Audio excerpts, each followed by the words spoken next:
وبرکاتہ۔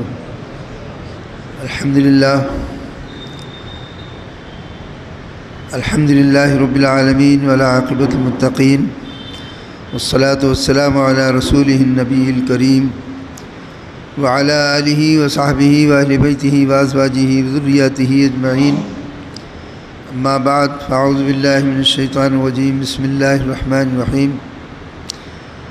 ان الذین قالوا ربنا اللہ ثم استقاموا فلا خوف علیہم ولا هم يحزنون۔ صدق اللہ مولانا العظیم وصدق رسولہ النبی الکریم۔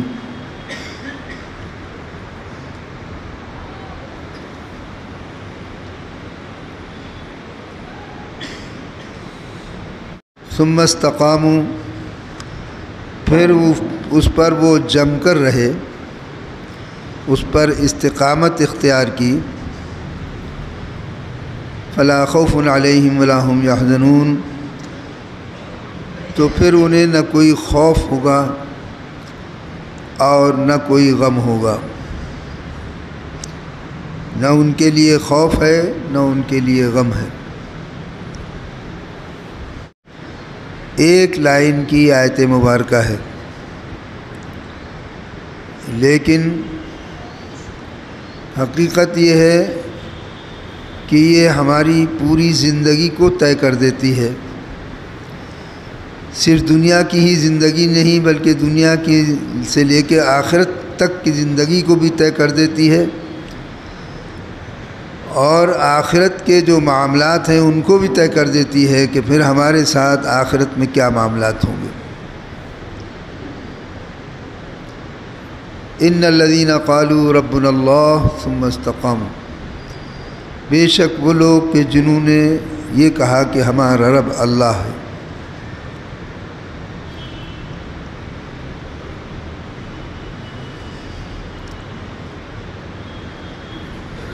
اصل دنیا کے اندر بات اسی کی ہے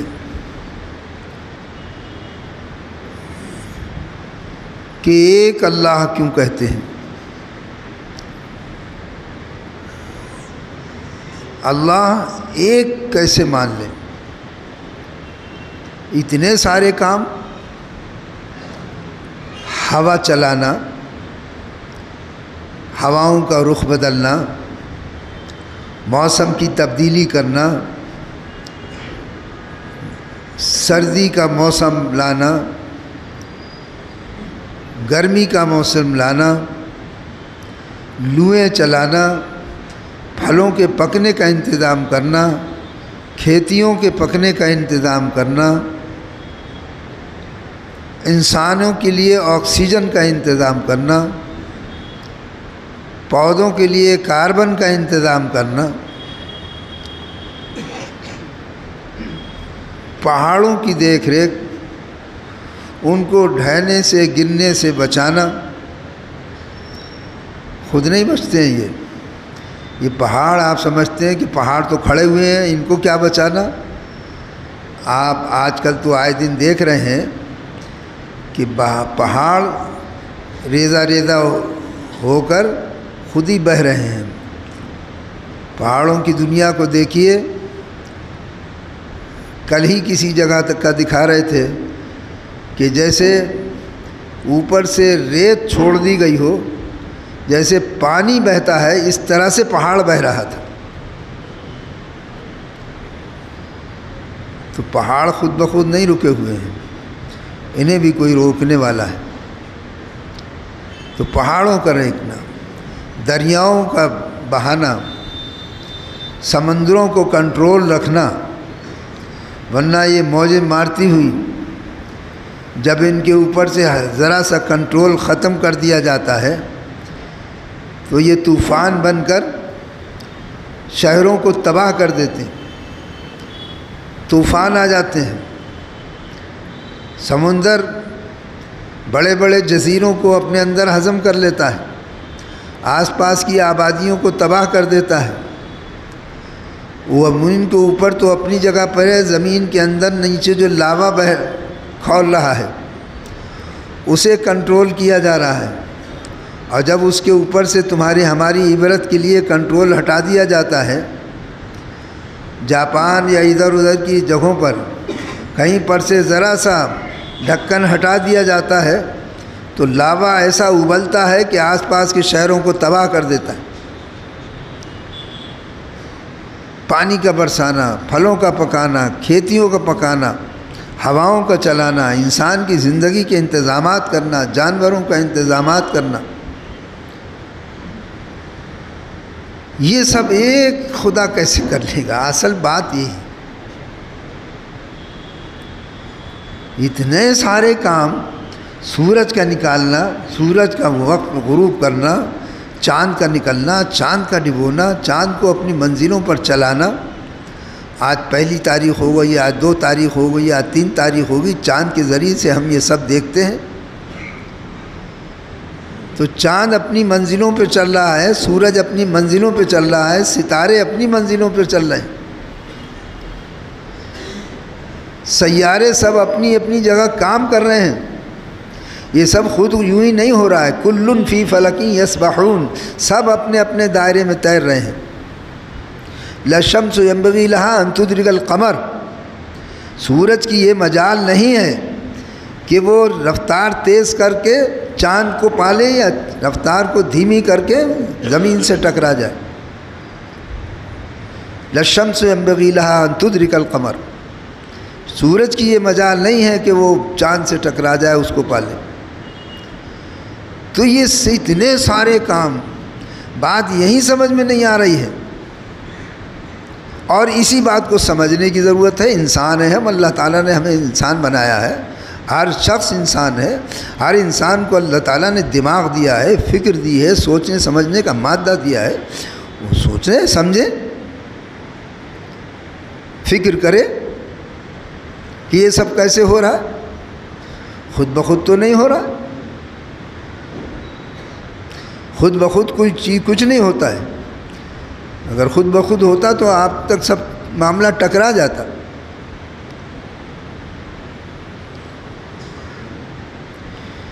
تو یہ سارے نظام، زمین سے لے کے آسمان تک کا سارے نظام جو چل رہے ہیں، یہ خود بخود نہیں چل رہے، ان کا کوئی چلانے والا ہے، اور اسے ایک ہی ماننا پڑے گا۔ ماننا پڑے گا کا مطلب یہ ہے کہ انسان کو خود سوچنا ہے، کوئی کسی کے ساتھ زبردست اس ماننے کے لیے، چونکہ یہ ماننا دراصل جو ہے، ماننے کو ہم نہیں سمجھتے ہیں۔ ماننے کا مطلب ہے دل سے ماننا۔ آج کل لوگ زبان سے ماننے کو اور زبان سے اقرار کرنے کو اصل سمجھ رہے ہیں۔ تم یہ کہہ لو تو یہ ہو جاؤ گے، تم یہ پڑھ لو تو یہ ہو جاؤ گے۔ اس کہنے اور پڑھنے سے کچھ نہیں ہوگا۔ اسلام کہتا ہے، قرآن کہتا ہے کہ کوئی کسی پر انسان ہے، انسان کو فکر کی، سوچنے کی، سمجھنے کی چھوٹ دی گئی ہے، آزادی دی گئی ہے، اور حساب و کتاب کے لیے اس کی موت رکھ دی گئی، یہ وقت رکھ دیا گیا ہے۔ انسان جب مر جائے گا تب ان سے اس زندگی کا اس سے حساب لیا جائے گا کہ ہاں بھائی اب بتاؤ کہ تم نے کیا سوچا، کیا سمجھا، کیا پڑھا، کیا لکھا، کیا کہا۔ تو یہ تو یہاں ہم نے جو طریقہ اختیار کیا ہے وہ زبان سے ماننے کا اختیار کیا ہے۔ وہ بڑے مزے کی بات بتائیں آپ کو، بڑے مزے کیا، قرآن کریم کی بات بتائیں۔ رسول اکرم صلی اللہ، آپ جو ہے نا، ہر آدمی کہتا ہم مسلمان ہیں، وہ کہتا ہم مومن ہیں، ایمان والے ہیں۔ اب ایمان والے اسلام کا فرق سمجھیے، اگر صحیح معنی میں مومن ہے تو وہ مسلمان ہے، صحیح معنی میں اگر مومن ہے تو وہ مسلمان ہے، اور صحیح معنی میں مومن نہیں ہے تب بھی مسلمان ہو سکتا ہے، مسلمان وہ بھی ہو جائے گا، ہوا میں بات نہیں کر رہے ہیں۔ ایک وفد آیا نبی کریم صلی اللہ علیہ وسلم کے پاس، قالوا آمنا، فرق سمجھیے اس کو، اور اپنے حالات کو سمجھیے، دوسروں کے حالات کو مت سمجھیے، اپنے حالات کو سمجھیے۔ وہ آئے کہنے لگے کہ آمنا، ہم ایمان لے آئے، ہم مومن ہیں۔ سرکار کے سامنے، آقا صلی اللہ علیہ وسلم کے سامنے، پیغمبر کے سامنے آ کے گواہی دے رہے ہیں، کہہ رہے ہیں کہ آمنا، ہم ایمان لے آئے۔ اب کون شک کرے؟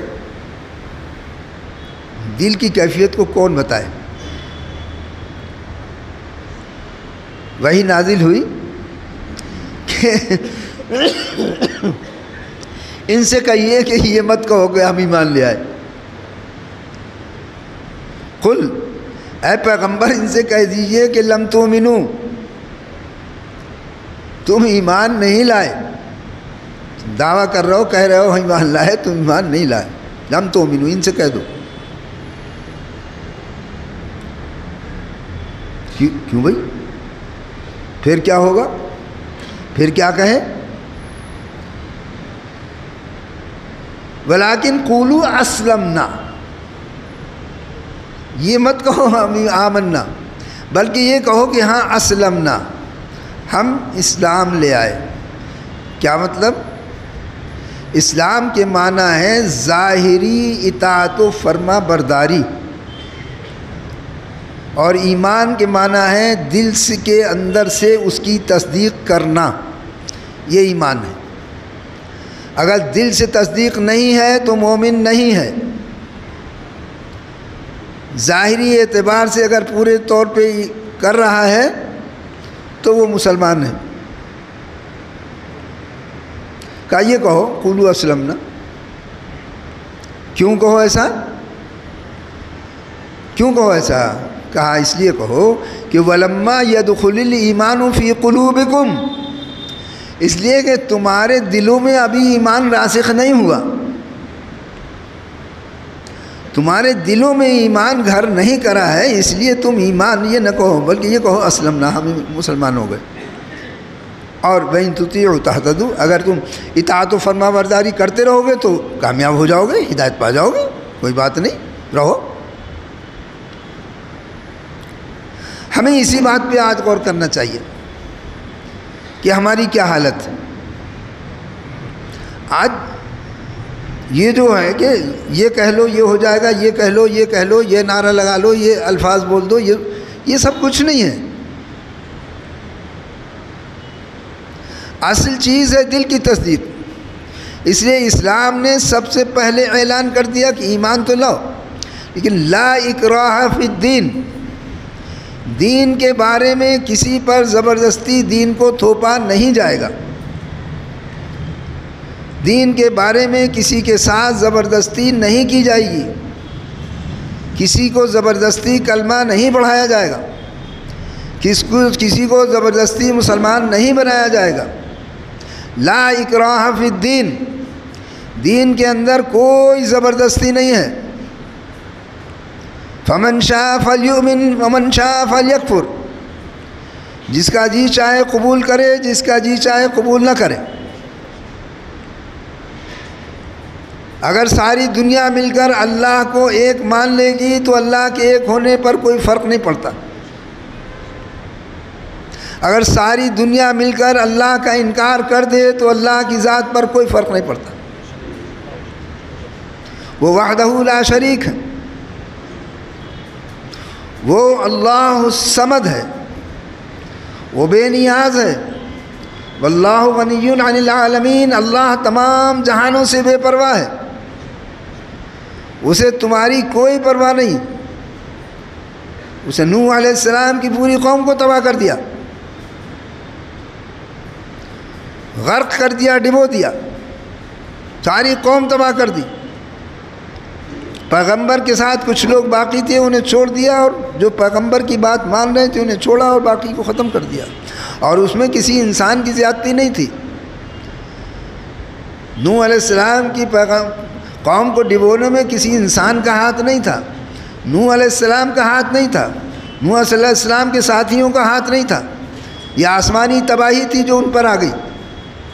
قوم ہود کو تباہ کر دیا گیا، قوم عاد کو تباہ کر دیا گیا، قوم سمود کو تباہ کر دیا گیا۔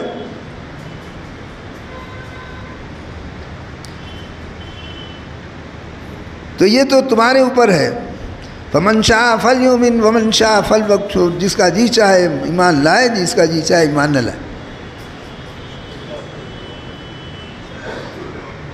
آخرت میں ہم نے جو کچھ تیار کر رکھا ہے، آگ کو، جہنم کو، ہم اس میں دیکھ لیں گے. جو ہمیں مانتا ہوا آئے گا اس کا استقبال کیا جائے گا. ساری دنیا میں ایسے ہوتا ہے. آج دنیا کے اندر بھی تو یہی نظام ہے. جو مانتا ہوا آئے گا اسے استقبال کیا جائے گا، جو مانتا ہوا نہیں آتا ہے اس کو جیل کی ہوا کھانی پڑتی ہے.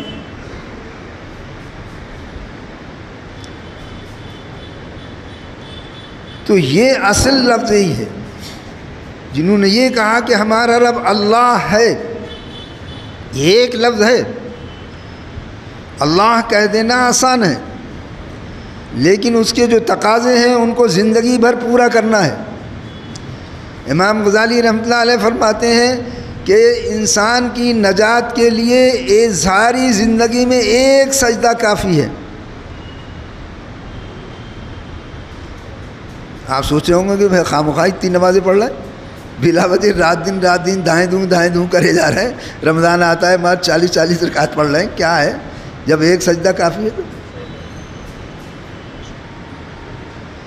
لیکن ایمانداری سے اگلے ہفتے ہم کو بتا دیجئے گا، کوئی بھی شخص، پوری چھوٹ دے رہا ہوں، ایمانداری سے مجھے اگلے ہفتے ایک ہفتے کوشش کر کے بتا دیجئے گا کہ پورے ہفتے ہر وقت سجدہ آپ نے کیا. ایک سجدہ بتا دیجئے گا کہ جس سجدے کے اندر آپ کو سوائے خدا کے اور کچھ یاد نہیں رہا. آپ کو چھوڑ دیں، ایک ہفتے کا وقت دے رہے ہیں. ایک سجدہ ایسا کر کے بتا دیجئے کہ جس میں جس وقت آپ جتنی دیر سجدہ کریں آپ کے اور خدا کے علاوہ کوئی اس کے درمیان میں نہ ہو. زمین و آسمان کائنات کا تصور ہی نہ ہو، صرف آپ ہو اور خدا ہو. ایسا سجدہ کر کے دکھا دیجئے. یہ سجدہ ہے جس کو کہتے ہیں جو ایک سجدہ انسان کی نجات کے لیے کافی ہے. اب اس سجدے کو حاصل کرنے کے لیے وہ فرماتے ہیں کہ اس ایک سجدے کو حاصل کرنے کے لیے تمہیں ساری زندگی سجدے کرنا ہے، تاکہ کاش کی زندگی کے اندر کوئی ایک سجدہ آپ کو مل جائے ایسا کہ آپ کے اور خدا کے درمیان کچھ باقی پردہ نہ ہو.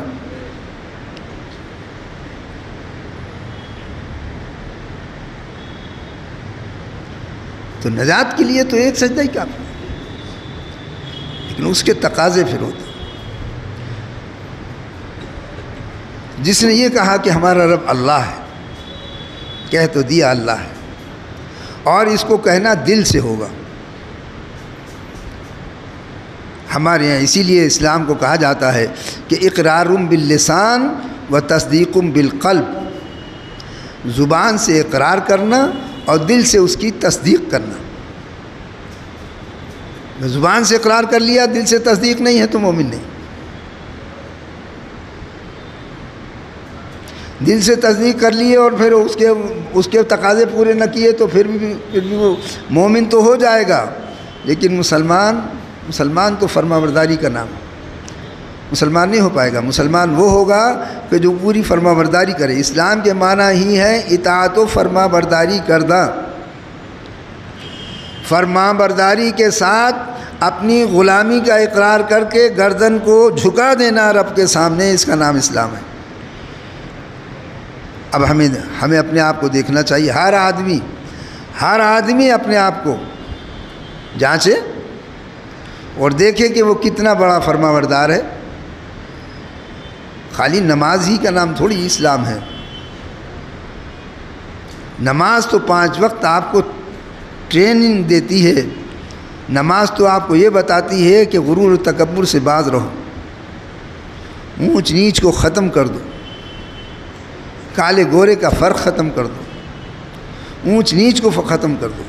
ایک صف میں کھڑے ہو گئے محمود و ایاز، پھر کوئی بندہ رہا نہ کوئی بندہ نواز.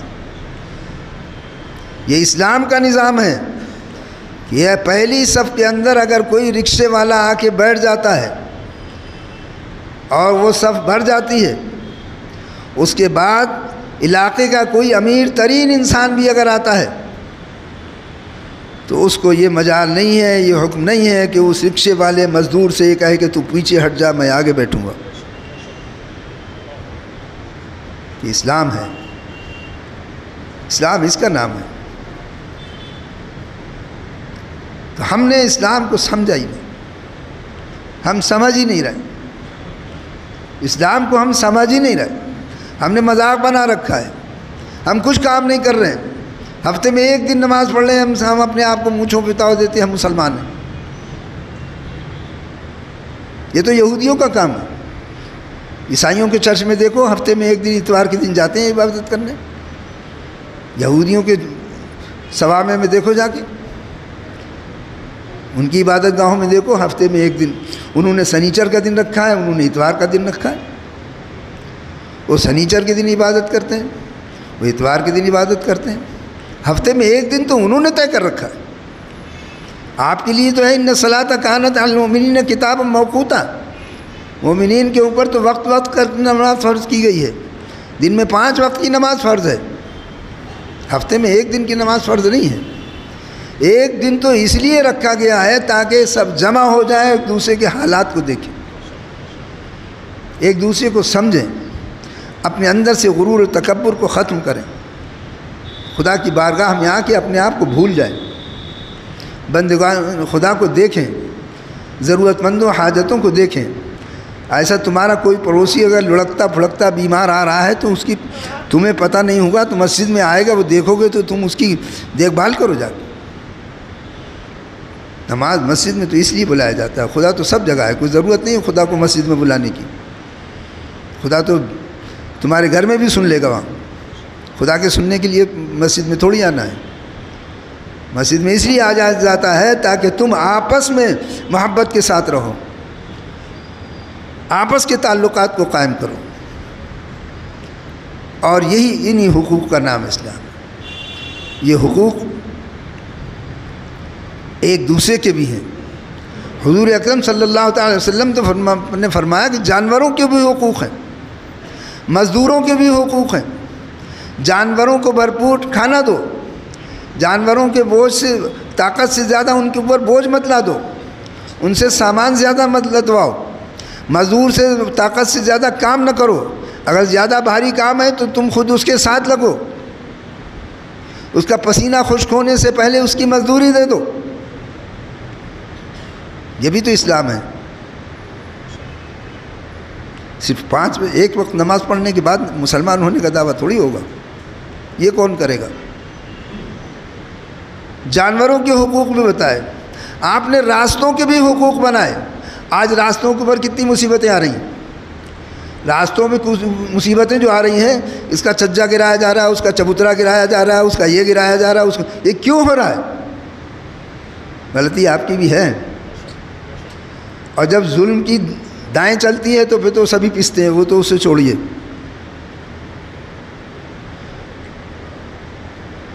اسے تو چھوڑیے، وہ تو جب دائیں چلتی ہے تو پھر سبھی پہ چلتی ہے، اچھے پہ بھی چلتی ہے، برے پہ بھی چلتی ہے۔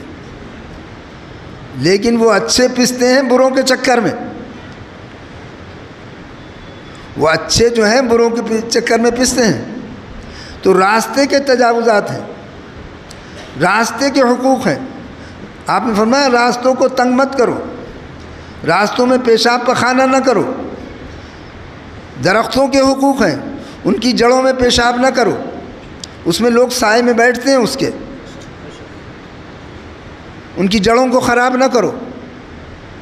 یہ تمام حقوق ہیں۔ ان الذین قالوا ربنا اللہ، جس نے یہ کہا کہ ہمارا رب اللہ ہے۔ کیا مطلب؟ کہ ہم نے اللہ کو مان لیا، اب اللہ جو ہمیں حکم دے گا وہ ہم اس کو کریں گے۔ اگر وہ کہے گا تمہیں 5 وقت نماز پڑھنی ہے تو 5 وقت نماز پڑھیں گے۔ اس نے کہا ہے کہ ماں باپ کی خدمت کرو، ماں باپ کی خدمت کریں گے۔ اس نے کہا ہے پڑوسیوں کے حقوق ادا کرو تو پڑوسیوں کے حقوق ادا ہوں گے۔ اس نے اپنے رسول کے ذریعے تمہیں پوری زندگی کا لائحہ عمل بتا دیا۔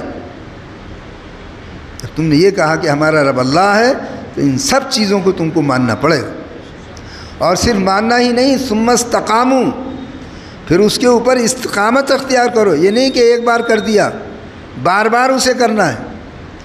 جب تم اس طرح کی زندگی گزار لو گے، فلا خوف علیہم ولا هم، تو تمہیں کوئی خوف نہیں ہوگا، دنیا میں بھی خوف نہیں رہے گا۔ کائے کا خوف؟ جب تم کوئی غلط کام کر ہی نہیں رہے ہو تو کائے کا خوف؟ اور آخرت میں بھی کوئی خوف نہیں ہوگا، جب یہاں سے خراب کام کر کے نہیں گئے تو آخرت میں بھی کیا خوف؟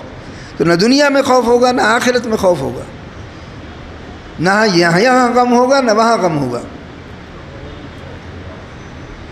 خداوند کریم ہمیں عمل کرنے کی توفیق